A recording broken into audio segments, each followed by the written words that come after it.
మన ఈ సమయంలో దేవుని యొక్క వాక్యాన్ని ధ్యానం చేసుకుందాము. అపోస్తలుల బోధన నుంచి దేవుడు మనకిచ్చినటువంటి పరిశుద్ధమైన గ్రంథం నుంచి కొన్ని మాటలు మనం నేర్చుకునే ప్రయత్నం చేద్దాము.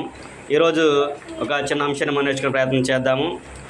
ఆదికాండము 1వ అధ్యాయం మనం చదువుకున్నప్పుడు, తండ్రి అయిన దేవుడు మానవుని కొరకు మానవు నిర్మించక మునిపే సృష్టి యావత్తును చేసి మానవునికి నివాసయోగ్యంగా భూమిని సృష్టి అంతా కూడా కలుగజేసిన తర్వాత, అన్నీ సృజించిన తర్వాత మానవుని సృజించేటప్పుడు ఆయన అనుకున్న విషయాన్ని మనం ఒకసారి ఆలోచన చేసినట్లయితే, ఆదికాండము 1వ అధ్యాయము 27-28 వచ్చిన కనుక మనం చదువుకున్నట్లయితే, దేవుడు తన స్వరూపమందు నరుని సృజించెను, దేవుని స్వరూపమందు వారిని సృజించెను, స్త్రీని గాను పురుషుని గాను వారిని సృజించెను.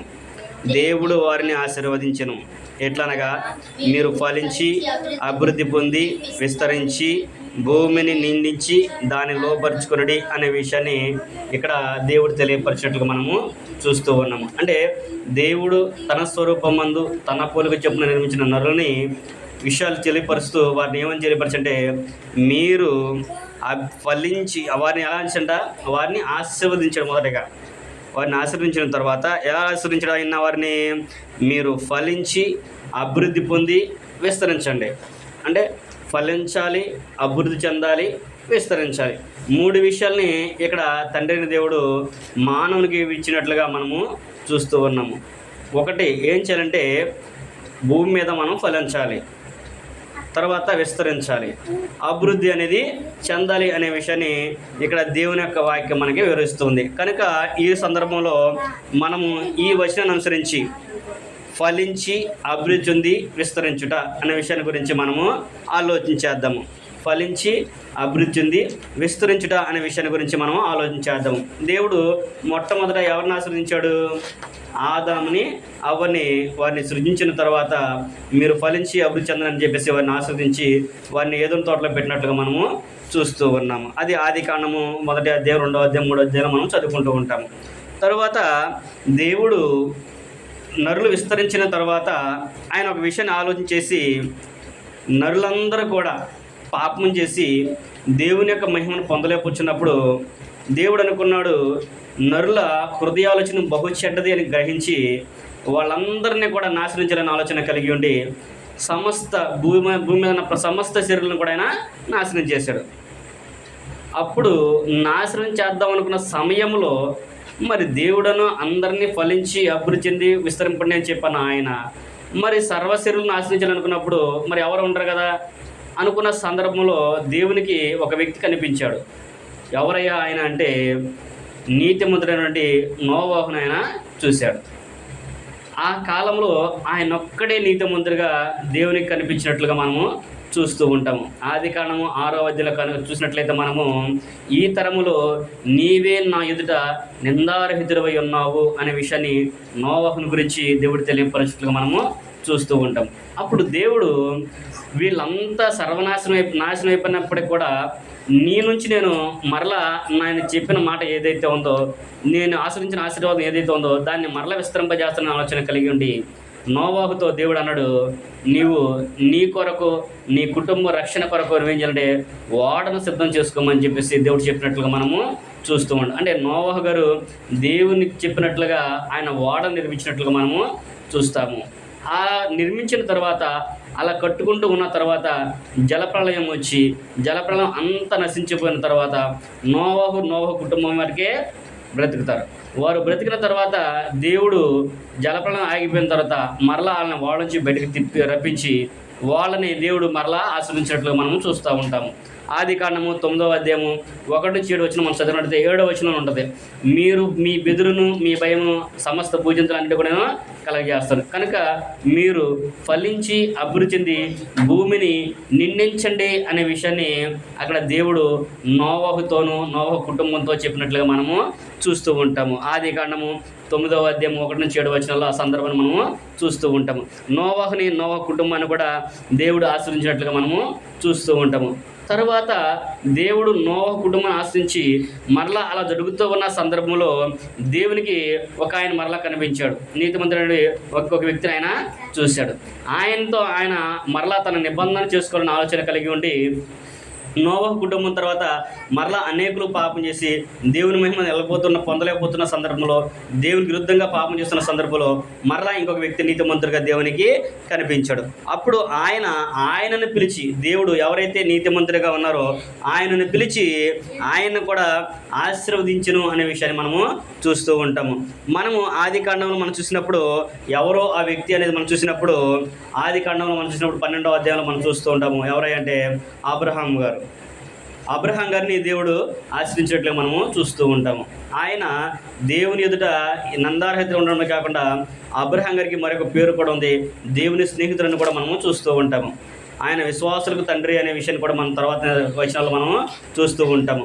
అలాగే ఇప్పుడు దేవుడు కూడా అలాంటి వ్యక్తిని ముందుగానే ఏర్పాటు చేసుకొని అబ్రహాముని ఆశీర్వదించడం వరకే కాకుండా, ఆయన ఆది కాండము 12వ అధ్యాయము 3వ వచనం మనం చదువుకున్నప్పుడు దేవుడు ఆదాముతో అంటాడు, నీవు ఆశ్రయించే వారిని నేను ఆశ్రయిస్తాను, నిన్ను శపించే వారిని నేను శపిస్తాను అనే సందర్భాన్ని కూడా దేవుడు ఆదాము గారితో చెప్పినట్టుగా మనము చూస్తూ ఉంటాము. అంటే దేవుని చిత్తానుసారంగా దేవుని మాటను అనుసరించి ఎవరైతే దేవుని యొక్క ఆజ్ఞలకు లోబడి జీవిస్తారో వారి కుటుంబాన్ని కూడా దేవుడు దీవిస్తాడు అనే విషయాన్ని ఇక్కడ ఆదాం గారిని బట్టి అబ్రహాం గారిని బట్టి మనము చూస్తూ ఉంటాము. ఆ అబ్రహాం గారిని ఆశీర్వదించడానికే కాకుండా, నీవు ఎవరినైతే ఆశీర్వదిస్తావో నేను వారిని ఆశీర్వదిస్తాను, నిన్ను ఎవరైతే శపిస్తారో నేను వారిని కూడా శపిస్తాననే విషయాన్ని అక్కడ దేవుడు అబ్రహాం గారి ద్వారా కూడా తెలియపరిచినట్లుగా మనము చూస్తూ ఉంటాము.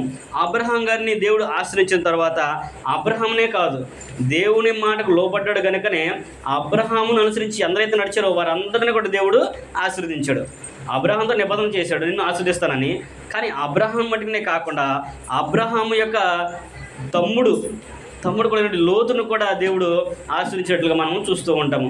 లోతు కూడా అబ్రహాముతో పాటు ఆశ్రయించబడిన వాళ్ళ లిస్టులో ఆయన కూడా ఉన్నాడు. ఆయన కూడా దేవుని ఎదుట నీతిమంతుడిగా జీవించాడు. అంటే అబ్రహాము తన చిన్నాన్ని ఎలాగైతే దేవుని ఎదుట నీతిమంతుడిగా ఉన్నాడో ఆయన అనుసరించి లోతు గారు కూడా పెరిగాడు కనుక లోతు గారు కూడా దేవుడు అంటే భయము భక్తి కలిగి దేవుని యొక్క మాటకు లోబడి ఆయన కూడా జీవించినట్లుగా మనము చూస్తూ ఉంటాము.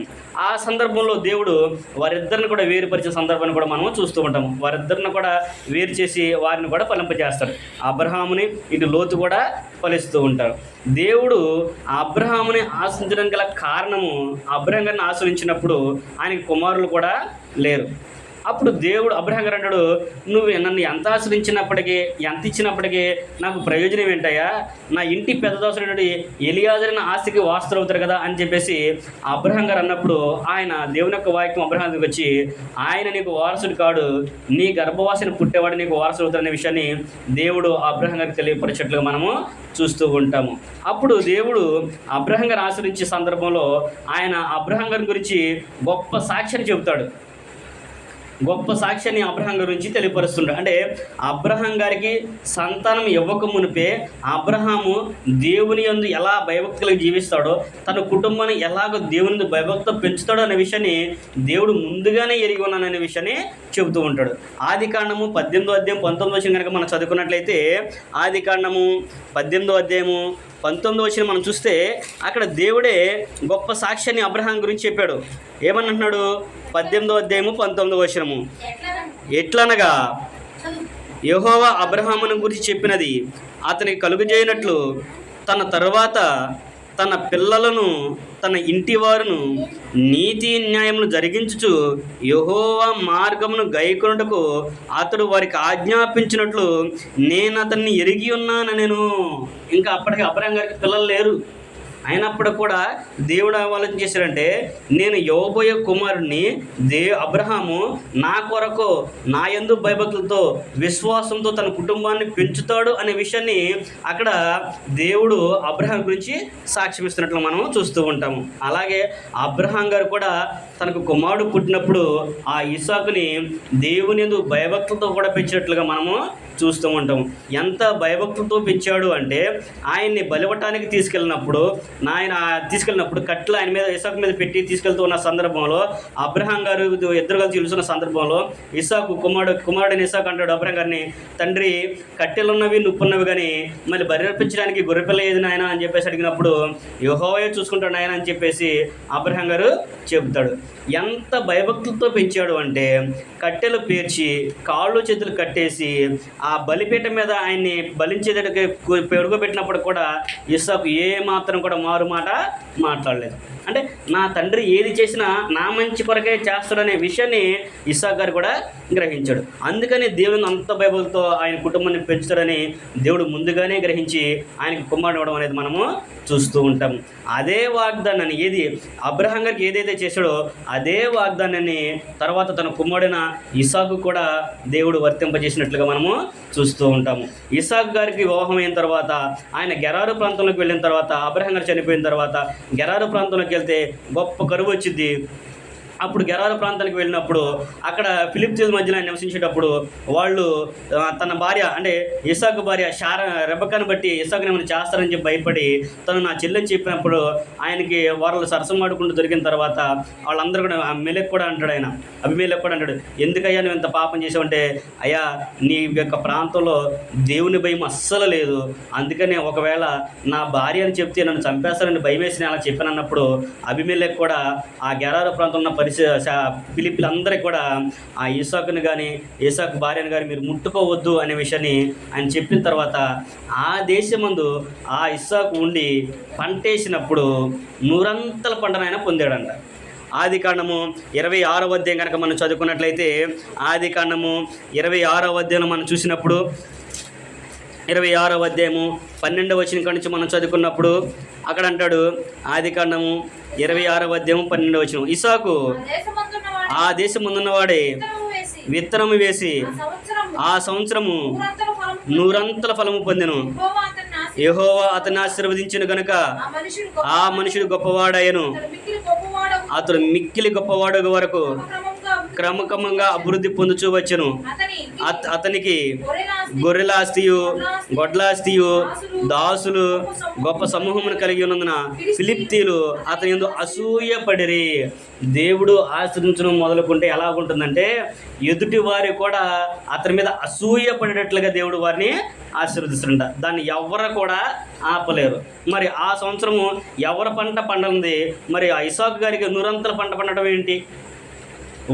మేము ఈ దేశంలో పుట్టి ఎక్కడ పెరిగి మేము ఎంత పంట వేసినప్పుడు కూడా దేవుడు మమ్మల్ని ఎప్పుడు ఇలా ఎంజలేదు, కానీ ఈ ఇసాకు వచ్చి పంట వేయగానే 100 పంట పండిందని చెప్పేసి ఆ గెరారు ప్రాంతంలో ఫిలిప్తీయులు అందరూ కూడా ఆయన మీద అసూయ పడ్డారంట. పంట పండింది, గొడ్లాస్తి గొర్రెలాస్తి మేకల ఆస్తి అంతా కూడా బహుగా ఆయన విస్తరించి అభివృద్ధి ఆయన పరిచాడు. అంటే దేవుని యందు ఎప్పుడైతే నువ్వు భయభక్తి కలిగి జీవించి ఆయన చిత్తానికి లోబడి ఆయన మాటలను అనుసరించి నువ్వు జీవిస్తుంటావో అప్పుడు దేవుడు ఆశీర్వాదాన్ని నీ ద్వారా నీ కుటుంబానికి నీ కుమారులకు ఆయన వరుసగా ఆయన పంపిస్తారనే విషయాన్ని దీన్ని బట్టి మనము గ్రహించవచ్చు అనమాట. కనుక ఆశీర్వాదం అనేది దేవుడిచ్చేది. ఆ ఆశీర్వాదాన్ని పొందమని చెప్పేసి దేవుడే మనల్ని తెలియపరచాడు. అందుకని మనం చదువుకున్నాం కదా ఆదికాండంలో, మీరు ఆ వారిని ఆశీర్వదించెను. ఎవరిని?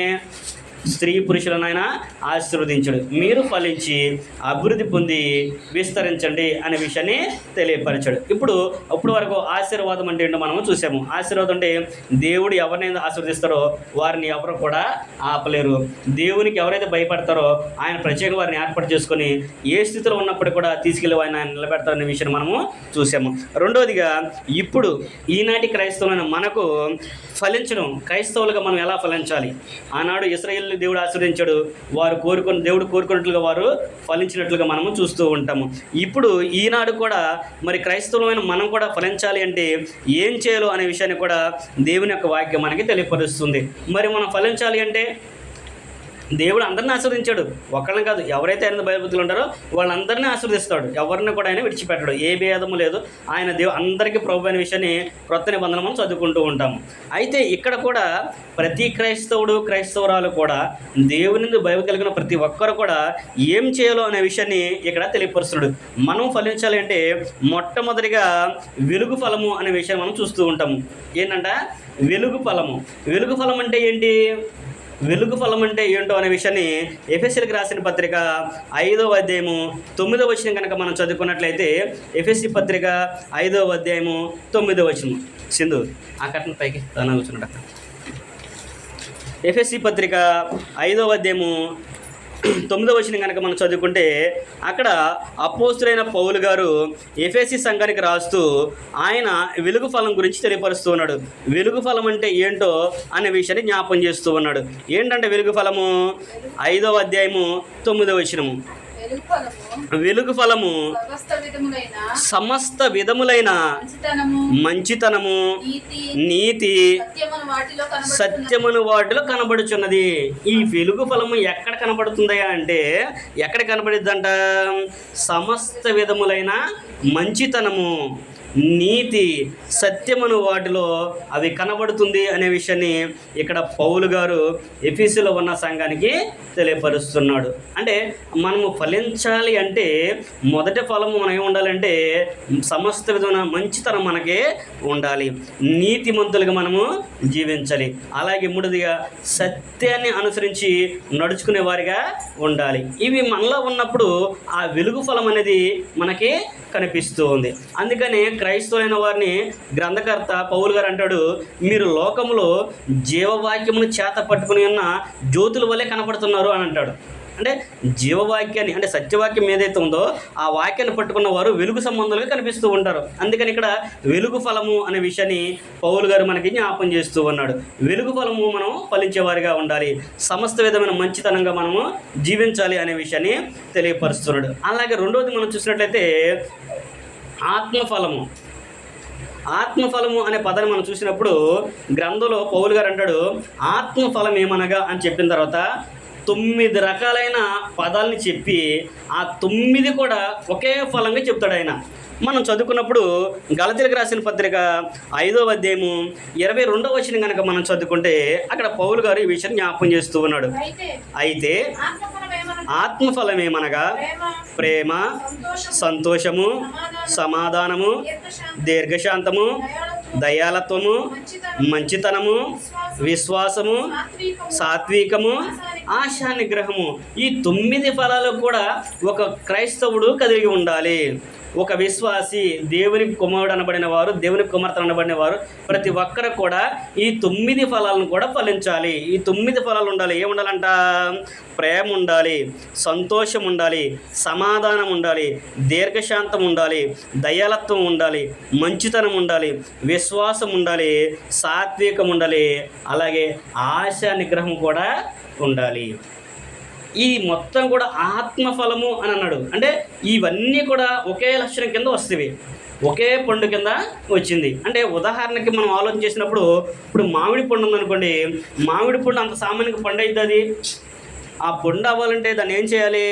ఆ టెంకి భూమిలో మనం పాతి పెట్టిన తర్వాత అది చనిపోయి మరలా మొక్కలు బ్రతికిన తర్వాత దాన్ని తీసుకెళ్ళి మరలా తోటలో నాటి, తోటలో వేసిన తర్వాత మరి చనిపోయి మరలా అది బ్రతికితే దాని చుట్టూ ఎరువేసి నీళ్లు పెట్టి అది పెద్ద అయిన తర్వాత పూత పూసి, పూతంతా కాయ అయిద్ది, మళ్ళీ పూతంతా పింద అవ్వదు, మళ్ళీ కొంత పూత రాలిపోయిన తర్వాత కొన్ని పిందలు అవుతాయి. ఆ పిందలన్నీ కాయలు అవుతాయి అంటే పిందలన్నీ కాయలు అవ్వవు, కొన్ని కాయలు అవుతాయి. కాయలన్నీ ఫలిస్తాయి అంటే కాయలన్నీ కూడా ఫలాన్ని ఇవ్వవు, కొన్ని దాంట్లో ఫలిస్తాయి. ఆ ఫలించినట్లు కూడా తినడానికి ఉపయోగకరంగా ఉంటాయి, కొన్ని విత్తనానికి కూడా ఉపయోగకరంగా ఉండవు. కానీ చివరికి కొన్ని మటుకి తినడానికి ఉపయోగకరంగా ఉంటుంది. అంటే ఒక మామిడి పండును చూస్తే మనము అంత విధంగా ఉన్నప్పుడు, ఇప్పుడు క్రైస్తవులమైన మనము దేవుని పిల్లలైన వారు కూడా ఎలాగుండాలంటే ఈ 9 లక్షణాలు కూడా కలిగి ఉండాలి. ఎదుటివారి పట్ల ప్రేమ ఉండాలి, సహోదరుల పట్ల మంచితనం ఉండాలి, ఆశ నిగ్రహం ఉండాలి, విశ్వాసం ఉండాలి, దీర్ఘశాంతం ఉండాలి, దయాళత్వాన్ని మనము చూపించాలి అనే విషయాన్ని ఇక్కడ మనకి తెలియపరుస్తున్నాడు. కనుక మనం ఫలించాలి అంటే మొట్టమొదటిగా వెలుగు ఫలం మనం కలిగి ఉండాలి, అంటే సమస్త విధములైన మంచితనాన్ని మనం కలిగి ఉండాలి. రెండోదిగా ఆత్మఫలాన్ని మనము కలిగి ఉండాలి అనే విషయాన్ని అక్కడ తెలియపరుస్తున్నాడు.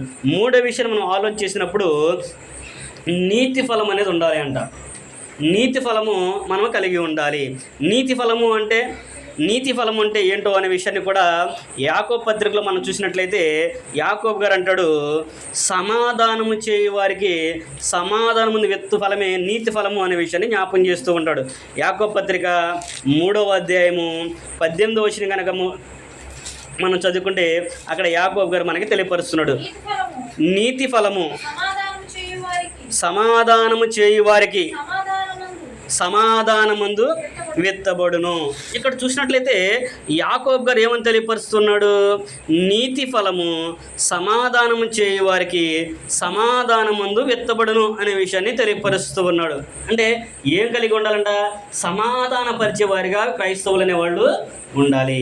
అంటే ఒకరి పట్ల ఒకరికి వ్యాజ్యం ఉన్నప్పుడు ఏం చేయాలంటే క్రైస్తవులైన వాళ్ళు వారి ఇరువురిని కూడా ఒక చోటకు చేర్చి వారిని సమాధానపరిచేవారిగా ఉండాలి. అలా సమాధానపరిచిన వారికి సమాధానము విత్తబడే ఫలం ఏంటంటే నీతి ఫలము అనే విషయాన్ని తెలియపరుస్తున్నాడు. వారు ఎవరైనప్పటికీ ఎలాంటి వారైనప్పటికీ కూడా వాళ్ళిద్దరి మధ్య కూడా సమాధానాన్ని మనము కలిగించే వారిగా ఉండాలి.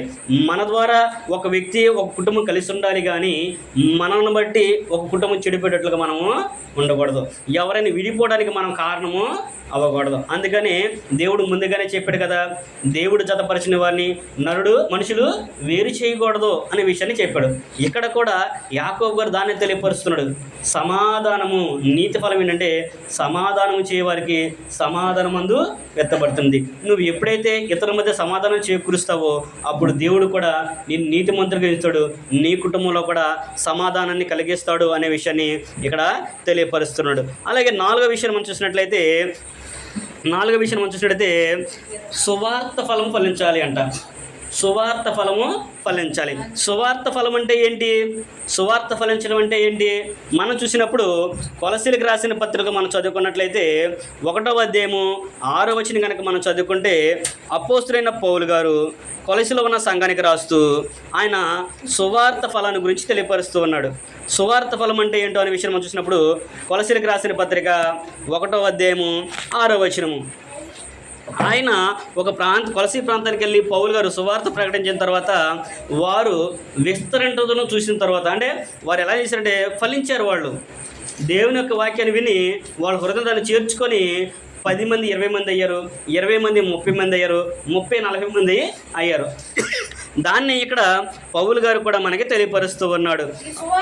ఈ సువార్త సర్వలోకములో ఫలించుచు వ్యాపించుచున్నట్టుగా మీరు దేవుని కృపను గూర్చి విని సత్యముగా గ్రహించిన నాట నుండి మీలో సైతము ఫలించుచు వ్యాపించుచున్నది. ఇక్కడ పౌలు గారు దేవుని యొక్క వాక్యాన్ని ప్రకటన చేసినప్పుడు మీ దగ్గరే కాదయ్యా, ఈ సువార్త సర్వలోకంలో కూడా ప్రచురించబడుతుంది, సర్వలోకంలో కూడా ఫలిస్తూ ఉంది. అలాగే అక్కడ ఎలాగైతే ఫలిస్తుందో మీ దగ్గర కూడా ఫలించడం బట్టి అక్కడ ఏమంటే మీరు సైతం కూడా ఫలించడం చూసేసరికి ఆయన కూడా ఆనందం వేసిందంట. పైన 3-4 వచనం అంటాడు, మీ నిమిత్తము నేను మానక దేవునికి కృతజ్ఞతాస్తుతులు తెలియపరుస్తున్నాం అంటాడు. అంటే వారు ఆ విధంగా ఫలిస్తూ ఉన్నారు. అంటే వారు చెప్పిన సువార్తను నమ్మి అనేకులు విశ్వసించి దేవుని ఎడల భయభక్తులకు జీవిస్తున్నారు కనుక అది సువార్త ఫలముగా గ్రంథం మనకి తెలియపరుస్తుంది. సువార్త ప్రకటింపబడినప్పుడు ప్రతి వ్యక్తి కూడా విని విశ్వసించులాగిన ఉండాలి అనే విషయాన్ని కూడా గ్రంథం మనకి తెలియపరుస్తుంది. అంటే సువార్త అనే పదానికి అర్థం కూడా మనకి తెలియాలి. సువార్త అంటే ఏంటి? సువార్త అంటే మంచి వార్త. ఏంటి ఆ మంచి వార్త? అంటే క్రీస్తు యొక్క సమాధి, మరణ, పునరుద్ధానము. అదే మనకి మంచి వార్త. క్రీస్తు ప్రభువారు మన పాపల నిమిత్తము సమాధి చేయబడ్డాడు, మరణించాడు, మన నిమిత్తమే ఆయన పునరుద్ధరణుడయ్యి తిరిగి లేచాడు. ఇప్పుడు ఆయన ఎలాగైతే పునరుద్ధరణుడయ్యి తిరిగి లేచాడో మనము కూడా ఒక రోజున చనిపోయినప్పటికీ కూడా ఆయన యందు విశ్వాసం ఉంచినప్పుడు మనం కూడా ఆయన వచ్చినప్పుడు మనం కూడా ఆయన అలాగే లేపుతాడు అనే విషయాన్ని ఇక్కడ తెలియపరుస్తుంది. కనుక అది సువార్త ఫలము అనే విషయాన్ని కూడా ఆయన తెలియపరిచినట్లు మనము చూసాము. అలాగే అన్నిటికంటే ప్రాముఖ్యంగా ప్రతి వ్యక్తికి కూడా ఉండాల్సిన లక్ష్యం ఏంటంటే జిహ్వా ఫలాన్ని అర్పించాలి అంట దేవునికి. జిహ్వా ఫలము, జిహ్వా అంటే నాలుకతో అంటే మన నాలుకతో దేవుణ్ణి స్తుతించి గణపరచాలి అనే విషయాన్ని కూడా తెలియపరుస్తూ ఉన్నాడు. హెబ్రీ పత్రిక 13వ అధ్యాయము మనం చదువుకున్నప్పుడు హెబ్రీ రాయబడిన పత్రిక 13వ అధ్యాయంలో కనుక మనం చదువుకుంటే 15వ వచనంలో అక్కడ పౌలు గారు అంటాడు, హెబ్రీ పత్రిక 13వ అధ్యాయము 15వ వచనము. కాబట్టి ఆయన ద్వారా మనము దేవునికి ఎల్లప్పుడూ స్తుతియాగము చేయుదుము, అనగా ఆయన నామమును ఒప్పుకొనుచు జీవా ఫలము అర్పించుదుము అనే విషయాన్ని ఇక్కడ హెబ్రీ గ్రంథకర్త తెలియపరిచినట్లుగా మనము చూడగలము. అంటే మన నాలుకతో దేవునికి గానం చేయాలి, ఆయన కీర్తించాలి, ఆయన నామాన్ని గణపరచాలి అనే విషయాన్ని ఇక్కడ హెబ్రీ గ్రంథకర్త మనకి తెలియపరుస్తూ ఉన్నాడు. నువ్వు ఏ సమయంలో ఉన్నా, ఏ సందర్భంలో ఉన్నా, నువ్వు అనుకూల పరిస్థితుల్లో ఉన్నా, అననుకూల పరిస్థితులు ఉన్నప్పుడు కూడా నువ్వేంటంటే దేవుణ్ణి గణపరచడము, కీర్తించడం అనేది మానకూడదు. ఉదాహరణకి అపోస్తుల కార్యలో మనం చదువుకున్నప్పుడు 16వ అధ్యాయంలో పౌలును శీలను బంధించి చెరసాలలో వేసినప్పుడు వాళ్ళు ఏం చేశారు? పౌలు శీల చెరసాలలో దేవునికి ప్రార్థించు కీర్తనలు పాడుచు ఉన్నారు, ఖైదీలందరూ కూడా వినుచున్నారు అనే విషయాన్ని తెలియపరుస్తుంటాడు. పౌలు శీల పాడుతూ ఉన్నప్పుడు ఖైదీలందరూ కూడా చక్కగా విన్నారు అంట. అంటే మనము కూడా మన గాత్రంతో దేవుణ్ణి గణపరచాలి. ఎవరేదో అనుకుంటారనో లేకపోతే వాళ్ళు ఎక్కిరిస్తారనో ఆలోచన చేయకుండా నీకున్న గొంతును బట్టి, నీకొచ్చిన దాన్ని బట్టి నువ్వేంటంటే దేవునికి కృతజ్ఞతలు తెలియపరుస్తూ నీ జిహ్వ ఫలాన్ని దేవునికి అర్పించాలి అనే విషయాన్ని తెలియపరుస్తున్నాడు. కనుక క్రైస్తవులకు మనం ఫలించాలి అంటే మొదటిగా వెలుగు ఫలము ఫలించాలి. వెలుగు ఫలం అంటే సమస్త విధమైన మంచితనము. రెండోదిగా ఆత్మఫలం మనం ఫలించాలి. ఆత్మీయంగా మనము ఫలించాలి. ప్రేమ కలిగి ఉండాలి, సత్యాన్ని అనుసరించాలి, దయ కలిగి ఉండాలి, మంచితనం ఉండాలి, విశ్వాసం ఉండాలి, ఆశ నిగ్రహం అనేవి ఇలా 9 రకాల కార్యాలని చెప్పాడు. ఆ 9ని కూడా మనం కలిగి ఉండి ఆత్మీయంగా మనం ఫలించాలి అనే విషయాన్ని తెలియపరచాడు. అలాగే మూడోది మనం చూసినట్టయితే నీతి ఫలము అనే విషయాన్ని తెలియపరుస్తున్నాడు. నీతి ఫలం అనగా సమాధాన పరిచేవారిగా మనము ఉండాలి. ప్రతి ఒక్కరితో కూడా మనం సమాధానంగా ఉండాలి, అలాగే ఎదుటి వారిని కూడా మనం సమాధాన పరచాలి అనే విషయాన్ని చూసాము. నాలుగవదిగా సువార్త ఫలము అనే విషయాన్ని కూడా మనము చూసాము. అంటే దేవుని యొక్క సువార్తను మనం విన్నప్పుడు, దాన్ని మనం అంగీకరించినప్పుడు మన ద్వారా కొంతమందికి ఆ సువార్తను ప్రకటన చేయాలి. సేవకుడే చెప్పిన ఆలోచన లేదు, మనం ఎరిగిన సత్యాన్ని ఇతరులకు తెలియపరిచే వారికి ఉండాలి. అదే సువార్త ఫలం అనే విషయాన్ని కూడా చూసాము. ఐదవదిగా జిహ్వ ఫలము, మన గాత్రంతో దేవునికి మనము నాలుగుతో ఆయన్ని పాడి స్తుతించాలి అనే విషయాన్ని అక్కడ మనము చూసాము. అలాగే మూడో విషయాన్ని మనం ఆలోచించినప్పుడు ఎలాగ మనం అభివృద్ధి చెందుతాము. దేవుడు ఆశీర్వదించాడు, అందరినీ ఆశీర్వదిస్తున్నాడు. ఆ ఆశీర్వాదం మనం పొందుకోవాలి అంటే మొదట మనం ఫలించాలని చెప్పి అన్నాడు. ఫలించాలి అంటే ఈ విషయాలను 5 విషయాలు మనం చూసాము. ఇంకా అనేక సంగతులు ఉన్నవి, కానీ మనం కొంతమట్టుకి మనం వాటిని చూసాము. రెండోదిగా ఎలాగ అభివృద్ధి చెందుతాం. మరి అభివృద్ధి కూడా చెందమన్నాడు కదా. అభివృద్ధి చెందాలి అంటే మనం కూడా పని చేయాలి కదా. మరి పని చేయండి అభివృద్ధి చెందుతామా? ఇప్పుడు పంట వేసాము, ఆ పంట ఫలించాలంటే ఏం చేయాలి? దానికి తగిన సమయం నీళ్లు పెట్టాలి, మందు వేయాలి, పిచికారీలు చేయాలి. వాటన్నిటి కూడా జాగ్రత్తగా మనం చూసుకుంటేనే ఆ పంట అనేది ఫలించి మనకి వస్తుంది. అలాగే మనం కూడా అభివృద్ధి చెందాలి అంటే మనము కూడా ఏం చేయాలనే విషయాన్ని గ్రంథం నుంచి కొన్ని సంగతులు మనం ఆలోచించేద్దాము. మనం కూడా ఫలించాలి, అభివృద్ధి చెందాలి అంటే మనము ఏ విషయాల్లో అభివృద్ధి చెందాలి అంటాడంటే, నువ్వు భౌతికంగా, నువ్వు ఆత్మీయంగా, నువ్వు శరీర సంబంధంగా ఎలాగ నువ్వు అభివృద్ధి చెందుతావు అనేది నీ ఇష్టం. అది కానీ దేవుడు కోరుకున్న అభివృద్ధి నువ్వు ఉండాలి. నువ్వు అనుకున్నట్లుగా గొప్పగా చదువుకొని ఉద్యోగం చేసిన, భార్య పిల్లలున్నా నీవు అభివృద్ధి నువ్వు అనుకుంటున్నావు, కానీ దేవుడిచ్చే అభివృద్ధి ఏంటో మనము ఆలోచించాలి. అందుకనే గ్రంథకర్త అంటున్నాడు, అపోస్తలుడైన పౌలు గారు దశలోనికి రాసిన 2వ పత్రిక కనుక మనం చదువుకున్నట్లయితే, దశలోనికి రాసిన 2వ పత్రిక 1వ అధ్యాయము 3వ వచనం కనుక మనం చదువుకుంటే మనము ఎలా అభివృద్ధి చెందాలి అని అంటే, దశలోనికి రాసిన పత్రిక 2వ అధ్యాయము 3వ వచనం కనుక మనం చదువుకుంటే అక్కడ పౌలు గారు అంటున్నాడు, విశ్వాస విషయంలో మీరు అభివృద్ధి చెందాలి అనే విషయాన్ని జ్ఞాపకం చేస్తూ ఉన్నాడు. మనమందరం కూడా దేవుని ఎందుకు భయభక్తి కలిగిన వారు ఎవరైతే ఉన్నారో, దేవుని నమ్మిన వారు ఎవరైతే ఉన్నారో వారందరూ కూడా ఏం చేయాలి అన్నాడంటే విశ్వాసంలో అభివృద్ధి చెందాలి అనే విషయాన్ని చెబుతూ ఉన్నాడు. దశలోనికి రాసిన 2వ పత్రిక 1వ అధ్యాయము 3వ వచనం కనుక మనం చదువుకున్నట్టయితే, సహోదరులారా మేమెల్లప్పుడూ మిమ్మల్ని గూర్చి దేవునికి కృతజ్ఞతాస్తుతులు చెల్లించుటకు బద్దులమై ఉన్నాము. ఇది యుక్తమే. ఏలయనగా మీ విశ్వాసము బహుగా అభివృద్ధి పొందుచున్నది, మీ అందరిలో ప్రతి వాడును ఎదుటి వాని ఎడల చూపు ప్రేమ విస్తరించుచున్నది అని చాలు. ఏమన్నాడు ఇక్కడ? దేవునికైతే మేము ఎల్లప్పుడూ కూడా మీ నిమిత్తం మానక కృతజ్ఞతాస్తుతులు చెల్లిస్తూ ఉన్నాము, అంతేకాకుండా ఇది యుక్తమే అని చెప్పి అంటున్నాడు. ఎందుకంటే మీ విశ్వాసము బహుగా అభివృద్ధి పొందుచున్నది.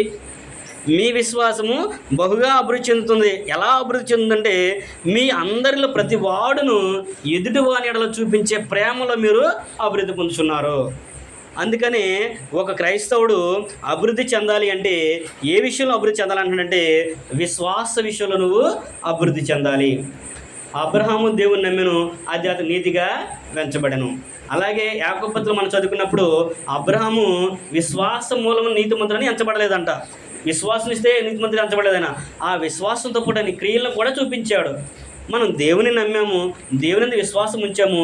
ఆ విశ్వాసం ఉంచిన వ్యక్తి ఏం చేయాలంటే దేవుని యొక్క గుణలక్షణాలని సంపాదించుకోవాలి, ఆత్మ ఫలాన్ని మనము సంపాదించుకోవాలి, సత్యాన్ని మనము అనుసరించాలి, వెలుగు ఫలము మనము ఫలించాలి. అంటే ఇక్కడ ఏం చెబుతున్నాడు? అభివృద్ధి చెందాలంటే సహోదరుని పట్ల ప్రేమలో కూడా మీరు అభివృద్ధి చెందాలి, మీరు సహోదరులను ప్రేమించే వారిగా ఉండాలి అనే విషయాన్ని కూడా అక్కడ ఆయన మనం తెలియపరిచినట్లుగా చూస్తూ ఉన్నాము.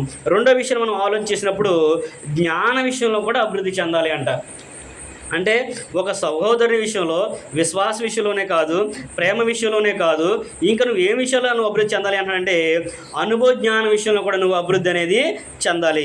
ఫిలిప్పీలకు రాసిన పత్రిక 1వ అధ్యాయం కనుక మనం చూసినట్లయితే అక్కడ పౌలు గారు ఫిలిప్పీ సంఘానికి రాస్తూ ఆయన ఏం తెలియపరిచినాడు అనే విషయం కనుక మనం చదువుకుంటే అక్కడ అంటాడు, ఫిలిప్పీలకు రాసిన పత్రిక 1వ అధ్యాయము 9 నుంచి 11 వచనాలు కలిసి ఉంటే మనం అక్కడ చదువుకుందాము. అక్కడ ఆయన పౌలు గారు అంటున్నాడు, ఫిలిప్పీ సంఘానికి రాస్తున్నాడు, మీరు శ్రేష్టమైన కార్యం వీక్షించగల వరకుటకు మీ ప్రేమ తెలివితోనూ సకల విధములైన అనుభవజ్ఞానముతో కూడినదై అంతకంతకు అభివృద్ధి పొందవలెనని నేను దేవునికి కృతజ్ఞతాస్తుతులు స్తోత్రములను తెలియపరుస్తున్నాను అనే విషయాన్ని ఇక్కడ పౌలు గారు కూడా జ్ఞాపకం చేస్తూ ఉన్నాడు. ఎలాగుండాలి అంట? మీ ప్రేమ ఎలా ఉండాలంటే తెలివితో ఉండాలి, సకల విధములైన అనుభవజ్ఞానంతో అది ఉండాలి, మీరు శ్రేష్టమైన కార్యాలు వివేచించాలి అనే విషయాన్ని కూడా అక్కడ పౌలు గారు మనకి జ్ఞాపకం చేస్తూ ఉన్నాడు. నేను ప్రేమిస్తున్నానంటే ప్రేమిస్తున్నాను విషయంగా కాదు, ఆ ప్రేమ ఎలాగుండాలి అని అంటే తెలివితో కూడినదై ఉండాలి. ప్రేమ అన్నిటికీ మూలం అంటాడు. ప్రేమ పాపం అన్నింటిని కూడా కప్పుతుంది అంటాడు. ప్రేమ శత్రువులను కూడా ప్రేమించేటట్లుగా చేస్తుంది అని అంటాడు. ఈ ప్రేమ ఎలాంటిదంటే ఈ ప్రేమను బట్టే దేవుడు సృష్టిని కలిగించాడు, ఈ ప్రేమను బట్టే దేవుడు క్రీస్తు ప్రభువుని లోకానికి పంపించాడు, ఈ ప్రేమను బట్టే క్రీస్తు ప్రభునందు మనం విశ్వాసించినట్లుగా ఆయన వాక్యాన్ని మన అందరికీ కూడా అందేటట్లుగా దేవుడు మనల్ని చేశాడు. అందుకని మనం చదువుకుంటూ ఉంటాము. యోహాను సువార్త 3వ అధ్యాయము 16వ వచనం మనం చదువుకున్నప్పుడు దేవుడు లోకమును ఎంతో ప్రేమించును అంటాడు. లోకం అంటే ఈ బిల్డింగులు, ఈ పొలాలు అవి కాదు కదా. మనం చదువుకుంటారు కదా, స్కూల్లో చెప్తారు కదా, దేశం అంటే మట్టి కాదు, దేశం అంటే మనుషులు అని. అలాగే దేవుడు కూడా ఏం చేస్తున్నాడంటే దేవుడు లోకమును ఎంతో ప్రేమించును అంటాడు. అంటే లోకమున్న ప్రతి వ్యక్తిని కూడా ఆయన ప్రేమిస్తూ ఉన్నాడు. అంతేకాకుండా ఆయన కుమారుని క్రీస్తు ప్రభువుని లోకానికి పంపించాడు. ఆయన యందు ఎందరైతే విశ్వాసం ఉంచారో వారందరినీ కూడా ఆయన రక్షిస్తాడు అనే విషయాన్ని కూడా మనము చూస్తూ ఉంటాము. కనుక ప్రేమ అనేది చాలా ప్రాముఖ్యమైనది. ఆ ప్రేమ కలిగి ఉండాలి, విశ్వాసంలో మనం అభివృద్ధి చెందాలి, ప్రేమించే విషయంలో అభివృద్ధి చెందాలి. ఆ ప్రేమ అనుభవ జ్ఞానంతో కూడినదయ్యి ఉండాలి.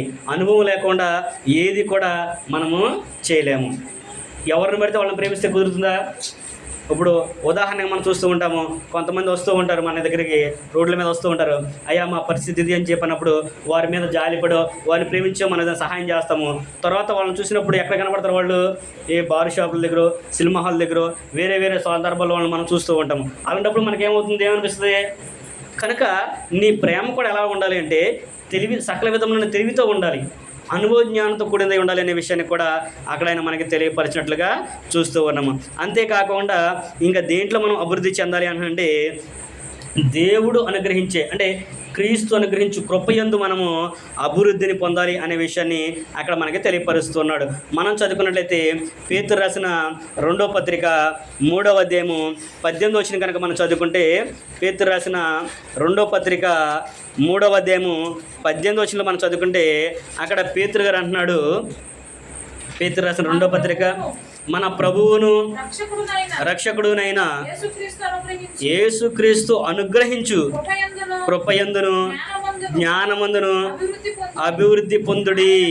ఆయనకు ఇప్పుడును యుగాంత దినమందు వరకును మహిమ కలుగును గాక ఆమేన్ అనే విషయాన్ని చెబుతున్నాడు. ఇప్పుడు ఆ కృపను గురించి జ్ఞానాన్ని అనుగ్రహించేది ఎవరంట? క్రీస్తు ప్రభు వారు. అక్కడ అదే అంటున్నాడు, మన ప్రభువును రక్షకుడైన యేసుక్రీస్తు అనుగ్రహించు కృపయందును జ్ఞానమందును అభివృద్ధి పొందాలి. క్రీస్తు ప్రభు ఏదైతే కృప అనుగ్రహించాడో, ఏదైతే జ్ఞానాన్ని మనకు తెలియపరిచాడో దాని యందు మనం అందరం కూడా అభివృద్ధి చెందాలి. క్రీస్తు ప్రభు వారు వచ్చి దేవుణ్ణి బయలుపరిచాడు. క్రీస్తు ప్రభు వారు వచ్చి పాపం అంటే ఏంటో మనకి తెలియపరిచాడు. క్రీస్తు ప్రభు వారు వచ్చి సహోదరుని ఎలా ప్రేమించాలో మనకి తెలియపరిచాడు. అంతేకాకుండా ఎవ్వరూ కూడా నశించిపోవడం మనకి ఇష్టం లేక ఉచితముగా మనల్ని అందరినీ కూడా నీతిమంతులుగా తీరుస్తున్నాడు.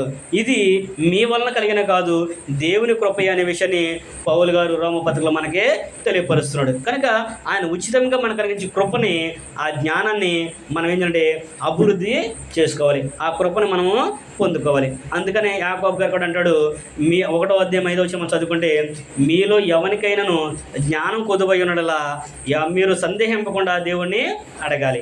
ఆయన ఎవరిని కూడా గద్దించకుండా అందరికీ కూడా ధారాళంగా దయచేస్తాడు. అయ్యా నాకు జ్ఞానం లేదు, నాకు తెలివి లేదని నువ్వు ఎప్పుడైతే దేవునికి మొరపెడతావో, నువ్వు చిన్నవాడివా పెద్దవాడివా ఉన్నవాడివా లేనివాడివా తెల్లవాడివా నల్లవాడివా అనేవి చూడు. ఆయన అందరికీ కూడా ధారాళంగా దయచేస్తాడు అంట. అయ్యా నీ గురించిన జ్ఞానం నాకు లేదు, నాకు నీ జ్ఞానం తెలియచేయి, నీ సత్యన గంజల మనసు మాకు అనుగ్రహించని చెప్పేసి మనం ఎప్పుడైతే వేడుకుంటామో అప్పుడు దేవుడు కూడా మనకి జ్ఞానాన్ని అనుగ్రహిస్తాడనే విషయాన్ని తెలియపరుస్తున్నాడు. చివరిగా 3వది మనం ఆలోచించినప్పుడు, మొదటిది ఏంటి? ఆశీర్వదించాడనే విషయం మనం చూసాము. దేవుడు అందరినీ కూడా ఆశీర్వదిస్తున్నాడు అనే విషయం మనం చూసాము. ఆ ఆశీర్వాదాన్ని ఒక వ్యక్తి పొందుకోవాలి అంటే మొదలు ఏం చేయాలంట? ఫలించాలి. ఏమని ఆశించాడు దేవుడు? మీరు ఫలించి, 2వది అభివృద్ధి చెంది, 3వది విస్తరించండి. విస్తరించాలి. మనం విస్తరించాలి అంటే ఏంటి? మనం విస్తరించడం అంటే ఏంటి?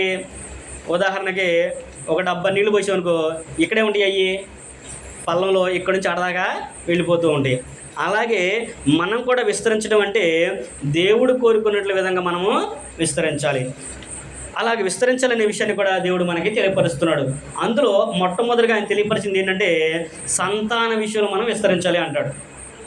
ఆదికాండము 9వ అధ్యాయం 7వ వచనం మనం చదువుకున్నప్పుడు వారిని ఏమని ఆశ్రయించాడు? నోవహు కుమారుని, మీరు ఫలించి అభివృద్ధి చెంది భూమిని నింపండి. అప్పటి వరకు ఎంతమంది ఉన్నారు? 8 మంది మటుకే ఉన్నారు. నోవహు జలప్రలయం వచ్చిన తర్వాత, దేవుడు జలప్రలయం ద్వారా అందరినీ కూడా నశింపజేసిన తర్వాత మిగిలిన వ్యక్తులు ఎవరై అంటే నోవహు, తన కుమారులు, తన కోడళ్ళు, తన భార్య, అంటే మొత్తం 8 మంది మటుకే ఉన్నారు. ఆ 8 మందిని ఆయన ఏమర్శించండి? మీరు ఫలించి అభివృద్ధి చెంది భూమిని నింపండి. అంటే మొదటి విస్తారం ఏంటి? విస్తరించాలంటే మొదటిది ఏంటంటే సంతాన విషయంలో మనము విస్తరించాలి. దేవుని యొక్క నియమం ప్రకారము, దేవుడు నియమించినట్లుగా ఒక స్త్రీని ఒక పురుషుడు వివాహం చేసుకొని వారి ద్వారా వచ్చే సంతానం ద్వారా దేవుని మనం మహిమపరిచేటట్లుగా ఉండాలి. వివాహ బంధం అనేది దేవుడు ఏర్పాటు చేసింది. దాని ద్వారా సంతానాన్ని కలిగి భూమిని విస్తరింపజేయాలి అనేది దేవుని యొక్క ఆలోచన అయి ఉన్నది. అలాగే 2వ విషయాన్ని మనం చూసినట్లయితే, మనం విస్తరించాలి అంటే నీవు భౌతికంగా కూడా అన్ని విషయాల్లో కూడా విస్తరించాలంటాడు. అన్ని విషయాలు కూడా నువ్వు విస్తరించాలనే విషయాన్ని కూడా తెలియపరిచాడు. మనం చదువుకున్నట్లయితే ద్వితీయోపదేశకాండంలో కనుక మనం చదువుకుంటే, దేవుడు మోషే గారి ద్వారా ఇశ్రాయేలు అందరిని కూడా ఐగుప్తులో నుంచి కనానులోనికి నడిపిస్తూ తీసుకెళ్లే సందర్భంగా కనానులోకి ప్రవేశించిన తర్వాత వారు కనానులో తిని నెమ్మది కలిగి సుఖించిన తర్వాత దేవుని మర్చిపోతారనే విషయాన్ని వారు తెలిసి కూడా దేవుడు వారిని ఆశీర్వదించి ఎలాగ ఫలింపజేశాడు అనే విషయాన్ని మనం చూసినట్టయితే, వారు ఆ కనాను దేశంలో వారు ఫలించడానికి ఎలాగుండాలి అనే విషయాన్ని కూడా మనం ఇక్కడ చూస్తూ ఉంటాము. ఏం చేయాలి అంటాడంటే, వాళ్ళు ఆ దేశం వెళ్ళిన తర్వాత దేవుని యొక్క మాటలను విని ఆయన ఆజ్ఞలకు లోబడి ఆయన ఎందుకు భయభక్తి కలిగి జీవించాలనే విషయాన్ని ఆయన తెలియపరిచిన తర్వాత 8వ అధ్యాయము 1 నుంచి 13 వచనం చదువుకుంటే వారి గురించిన విషయాలన్నీ కూడా అక్కడ తెలియపరుస్తాడు. మనము 13వ వచనం చదువుకుందాము. ద్వితీయోపదేశకాండము 8వ అధ్యాయము 13వ వచనం. నీ పశువులు నీ గొర్రె మేకలను వృద్ధి అయి వృద్ధి అయ్యి నీకు వెండి బంగారం నీకు వెండి బంగారం విస్తరించి నీకు కలిగినదంతా వర్ధిల్లినప్పుడు చాలు చాలు. ఇక్కడ మనం చదువుకుంటే అక్కడ ఆయన చెబుతున్నాడు, ఆయన అంటున్నాడు, మీరు కట్టించని మంచి ఇంటిని మీకు ఇస్తున్నాను, మీరు వేయని పంటను మీకు ఇస్తున్నాను. అది పాలు తెల్ల ప్రవహించే దేశము. ఆ దేశంలోనికి మీరు వెళ్ళి నివసించినప్పుడు కూడా ఎలా ఉందంటే నీ పశువులు నీ గొర్రె మేకలు వృద్ధి అయ్యి నీ వెండి బంగారం కూడా విస్తరించి నీకు కలిగినదంతా ఎప్పుడు వృద్ధి అవుతుంది అనే విషయాన్ని అక్కడ ఆయన తెలియపరుస్తున్నాడు. ఎప్పుడు వృద్ధి అయ్యిద్దంట?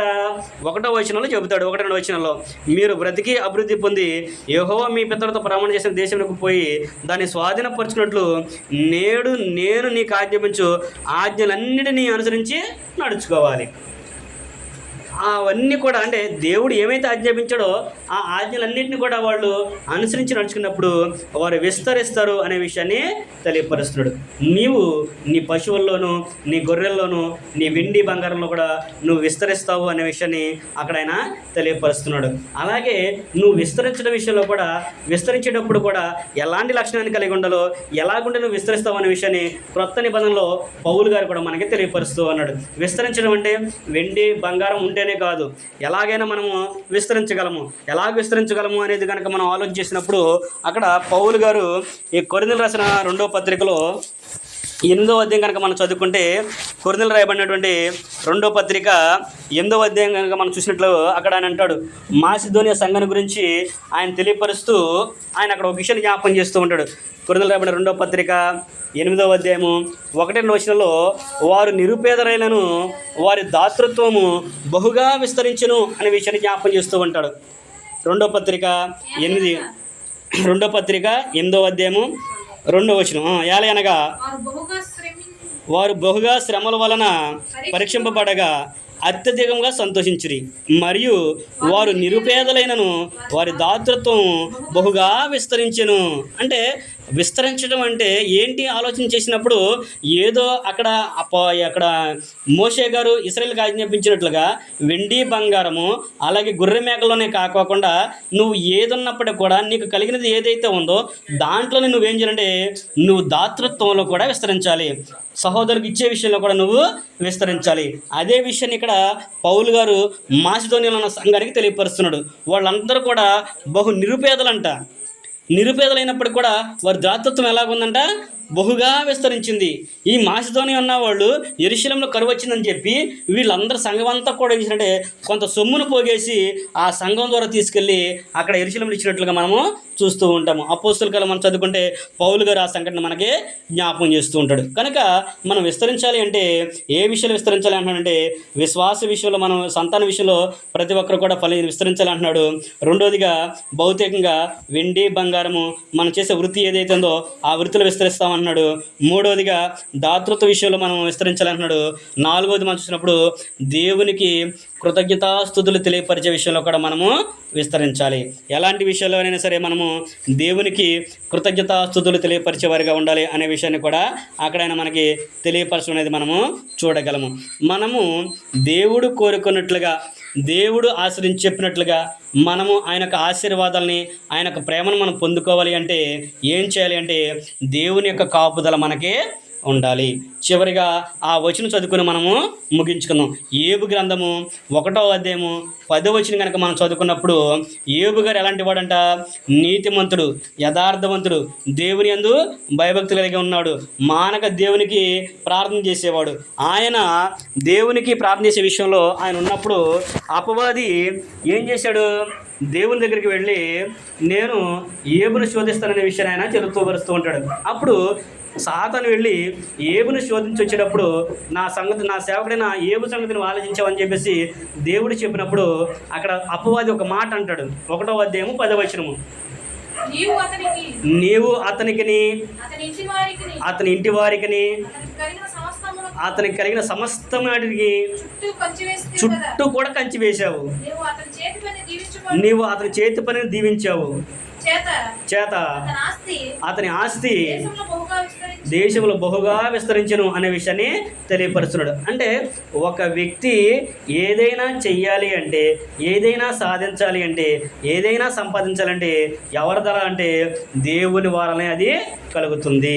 ఇక్కడ యోబు గారి విషయంలో కూడా అదే సంఘటన మనకి జ్ఞాపకం చేస్తూ ఉన్నాడు. అపవాది వచ్చేసి మనల్ని శోధిస్తూ ఉంటాడంట. అపవాది శోధిస్తున్న సందర్భంలో దేవుడు అపవాదిని చూసినప్పుడు అపవాది ఏమన్నాడు, అయ్యా ఆయన ఏమన్నా ఊరకు నేను ఎందుకు భయభక్తి కలిగి ఉన్నాడు అంటే, నీవు ఆయన కలిగిన సమస్తం చుట్టూ ఏం చేసావంట, కంచి వేశాడు. అంటే మనం చుట్టూ ఒక బిల్డింగ్ కట్టుకొని దాని చుట్టూ ప్రాయ కూడా కట్టుకొని ఎంత పకడ్బందీగా మనం క్షేమంగా ఉన్నామో, అలాగే దేవుడు కూడా యోబు గారి విషయంలో అతని చుట్టూ కూడా అంత కంచిని ఆయన వేశాడు. ఎందుకంటే యోబు గారు దేవుని యందు భయభక్తి కలిగి జీవించిన వ్యక్తి. అలాగే ఈరోజు కూడా నీవు నేను మనం ఎవరమైనప్పటికీ కూడా దేవుని యందు భయభక్తులు కలిగి ఉండి ఆయన ఆజ్ఞను అనుసరించి నడుచుకుంటే మన చుట్టూ కూడా ఆయన కంచె అనేది ఉంటుంది. అపవాదే కాదు, ఈ లోకంలో ఉన్న వాళ్ళు కాదు, అపవాది వచ్చి చేసినా సరే మనల్ని ఏమీ కూడా చేయలేడు.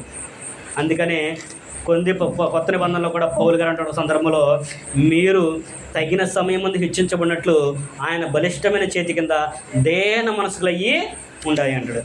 ఎందుకు నువ్వు దేవుని యొక్క బలిష్టమైన చేతి కింద దేన మనసులో ఉండాలంటే, అపవాది అంట గర్జించు సింహం వలె ఎవరిని మృంగుదనా అని చెప్పేసి అటు ఇటు తిరుగులాడుచున్నాడు. కనుక అపవాది నీ దగ్గరికి రాకుండా ఉండాలి అంటే నువ్వు దేవుడు కోరుకున్నట్లుగా ఆయన ఎలాగైతే ఆశ్రయించాడో, మీరు ఫలించి అభివృద్ధి చెంది భూమిని నుంచి విస్తరించండి అని చెప్పేసి దేవుడు ఎలాగైతే ఆశ్రయించాడో, అలాగే మనము కూడా ఫలించి అభివృద్ధి చెంది విస్తరిస్తాము.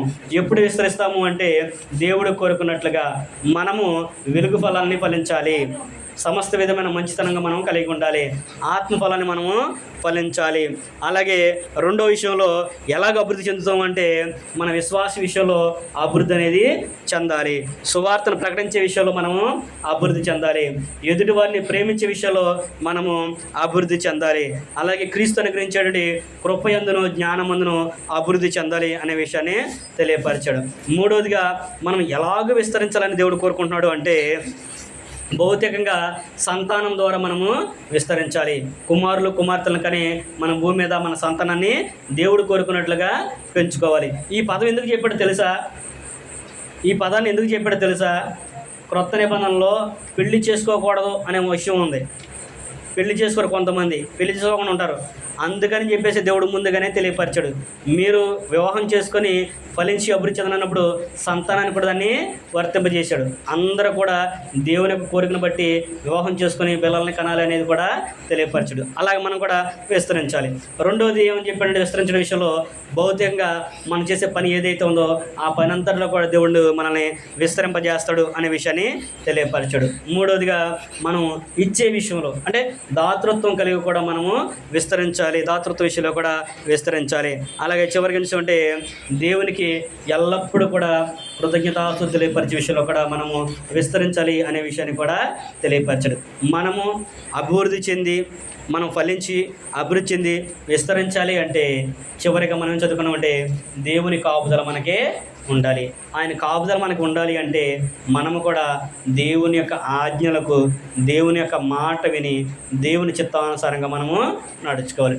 ఎప్పుడైతే ఆయన ఆజ్ఞలకు లోబడి ఆయన చిత్తానుసారంగా నువ్వు నడుచుకుంటావో అప్పుడు దేవుడు కూడా నిన్ను ప్రేమించి నీకు సమస్తాన్ని కూడా సమకూర్చి మేలులు జరిగిస్తాడు. రోమపత్రిక 8వ అధ్యాయము 28వ వచనం ప్రకారం నీకు నచ్చినట్లుగా నీవుండి, నేను ప్రార్థనకి వెళ్తున్నాను, వాక్యం వింటున్నాను, నేను ప్రార్థన చేస్తున్నాను, నాకు తోచింది నేను దేవునికి సహాయం చేస్తానని చెప్పి నువ్వు అనుకున్నావు అనుకో, అంటే నీకు నచ్చినట్లుగా అంటే వాక్యానుసారంగా కాకుండా నువ్వు అలా జీవించావు అనుకో, నీవెవరో నేను ఎరుగను అని అంటాడు. ఏది? మత్తయి సువార్త 7వ అధ్యాయము 21వ వచనం ప్రకారం అక్కడే చెబుతాడు ప్రభువారు కూడా, ప్రభుని పిలిచే ప్రతి వారు కూడా పరలోక రాజ్యంలో ప్రవేశింపడు, కానీ పరలోక మందున నా తండ్రికి ఒక చిత్తం ఉంది, ఆ చిత్త ప్రకారం చేయవాడే దానిలోనికి ప్రవేశిస్తాడని. కాబట్టి దేవుని చిత్తాన్ని ఎరిగి ఆయన సంకల్ప ప్రకారంగా జీవిస్తూ దేవుని యొక్క సన్నిధిలో మనమందరం కూడా వర్ధిల్లనే విషయాన్ని ప్రేమతో మీకు తెలియపరుస్తూ నాకు నేను తెలియపరుచుకుంటూ ఈ మాటలతో ముగిస్తున్నాను. ఓపికతన మీ అందరూ కూడా ప్రభు నామమున వందనాలు.